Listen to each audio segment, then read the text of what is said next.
Or plantar fasciitis. Plantar niya, gawat di ay. Agay. Nagka-gout na. Kaya, 3 seconds, 3, 2, 1. 3, 2, 1. 3, 2, 1. 3, 2, 1. Okay. Galaw. Check mo na, sir. Pati daliri. Daliri mo na. Daliri mo na taas baba. Yan. Kumusta? Masarap na. Nawala yung bigat, yung ano. Itong problema niya.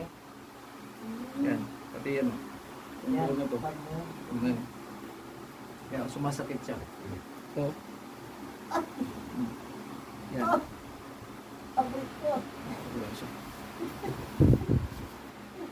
Habang mild pa lang yung gout, mataas pa lang yung uric acid sa dugo. Ito na.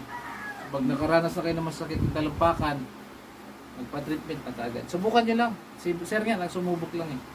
Malayo pa to. Shoutout sa mga taga Laguna dyan. Thank you.